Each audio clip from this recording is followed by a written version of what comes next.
왜 사세요? 보통 이 질문을 받으면 굉장히 당황하죠. 왜 사세요? 라고 하는 질문을 받는 순간 내가 왜 살지? 고민을 하게 됩니다. 그러면서 대부분의 많은 사람들이 이렇게 답변하죠. 태어났으니 살고 죽지 못해 살고 먹기 위해 살고 이런 형태의 답변들을 대부분 하게 됩니다. 동물은 왜 살까요?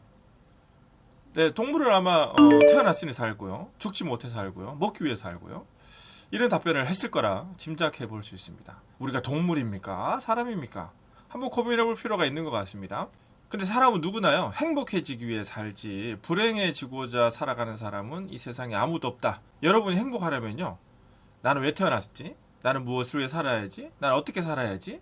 라고 하는 질문의 답을 찾는 것이 여러분의 행복하게 살아가는 방법 중에 아주 필수적인 요인 중에 하나라.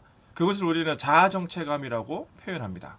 그럼 자아정체감은 언제 만들어지느냐, 언제 형성되느냐라고 생각해 보면 그 시기는 청소년 시기 출발을 하게 됩니다.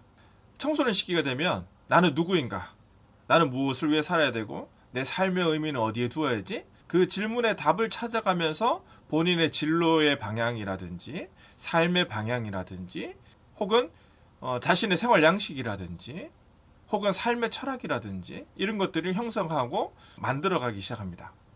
그래서 자아정체감은요 이렇게 표현하기도 합니다. 영혼의 생존. 한편으로는 이 자아정체감이라고 하는 것이 인간의 존재에 대한 존엄성을 나타내는 의미이기도 합니다. 즉 내가 인간인가? 라고 하는 생각을 하게 하는 가장 중요한 요인들 중에 하나가 자아정체감이라고 하는 것을 스스로 확립하는 것이 내가 인간으로서의 존엄성을 갖고 있구나 라고 하는 확신을 주게 되는 중요한 요인들로 확인해 볼 수 있는 것이죠. 그렇다면 여러분 자녀들은 나는 누구인가에 대한 고민을 하고 있는 것 같아요. 만약에 나는 누구인가에 대한 질문을 하고 그 질문의 답을 찾기 위해서 방황하고 있다면 여러분 자녀는 건강하게 잘 보내고 있는 것이고요. 그 질문을 하지 않는 것 같아 라고 한다면 건강하지 않을 가능성들이 높습니다. 그렇다면 부모로서 어떤 역할을 해야 될까요? 그때는 나는 누구인가에 대한 질문을 할 수 있도록 자극 역할을 해줘야 한다는 것이죠. 하루 일과 중에 여러분 자녀들과의 대화를 한번 생각해 보십시오. 주로 어떤 대화를 하고 있느냐, 혹은 어떤 질문을 하고 있는지를 한번 살펴보면요. 밥 먹었어? 학교 갔다 왔어? 숙제했어? 컴퓨터 게임 그만해. 공부해. 그럼 이 질문을 던지면 자녀들은 어떻게 돌아오죠? 답변이 예, 아니요, 글쎄요, 모르겠는데요 라고 하는 답변이 돌아옵니다. 그러면서 우리 부모님들은 이렇게 얘기하죠. 우리 아이는 나하고 대화를 잘 안 한다. 뭐 이렇게 하소연하는 경우도 가끔씩 들어봅니다. 그런데요, 그 질문에 답을 하기 위해서 사고하기 시작한다라고 하는 겁니다. 그러면 자녀들이 예, 아니요, 글쎄요, 모르겠는데요 라고 하는 답변을 한다는 얘기는 여러분들이 예, 아니요, 글쎄요, 모르겠는데요 라고 하는 답변을 할 수 있는 수준의 질문을 하고 있다는 얘기예요.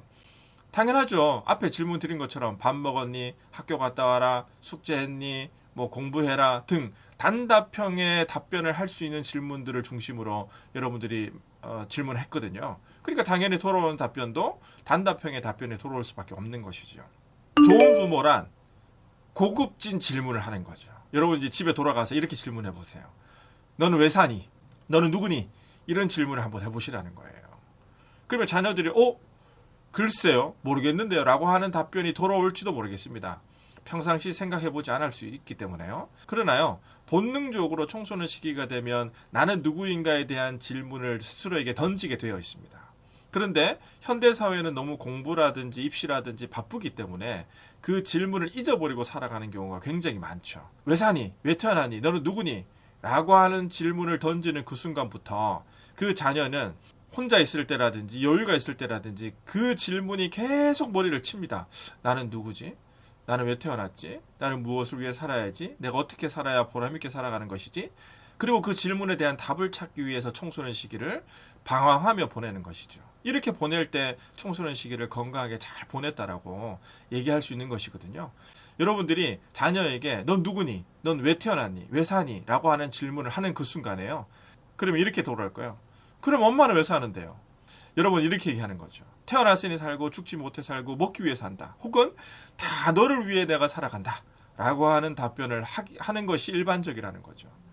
그러면 얼마나 모냥 빠집니까? 부모로서 자기는 부모로서 자아 정체감이 형성 안 돼 있고 태어났으니 살고 먹기 위해 살고 죽지 못해 살면서 내 자녀에게 너는 왜 사니라고 하는 질문들을 앞뒤가 안 맞다는 거예요. 그 중요한 것은 여러분도 자아 정체감이라고 하는 것을 형성해야 하고요. 그 정체감에 따라 삶으로 보여줘야 한다는 겁니다. 근데 간혹 이럴 수 있죠. 아, 내 자녀가 그 질문을 하는 순간에 태어났으니 살고 죽지 못해 살고 먹기 위해 산다 라고 말하기 부끄럽고 창피해서 좋게 포장하는 경우가 있습니다. 좋게 포장해서 자녀들에게 얘기해봐야 자녀들의 눈치가 백단이기 때문에요. 기가 막히게 그것이 아니라는 걸 알아차린다는 겁니다.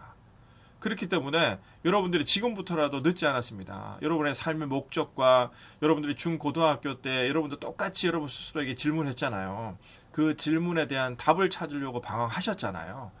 그것을 다시 부활시키십시오. 그리고 그 질문에 대한 답을 지금 삶의 현장에서 부모로서, 엄마로서, 아빠로서, 직장인으로서, 사회 구성원으로서 그렇게 살아가려고 발버둥을 쳐보십시오. 그리고 그렇게 살아가기 위해 발버둥을 치는 그 모습이 자녀들 눈에 비춰질 때 여러분들이 말하는 자아 정체감과 삶이 자녀들 눈에 일치되는 것들이 보여지기 시작할 겁니다. 그렇게 되면 자녀들도 와, 나도 우리 엄마 아빠처럼 저렇게 살아야지 가 되는 것이거든요. 그러면서 나는 왜 태어났지? 나는 무엇을 위해 살아가야지?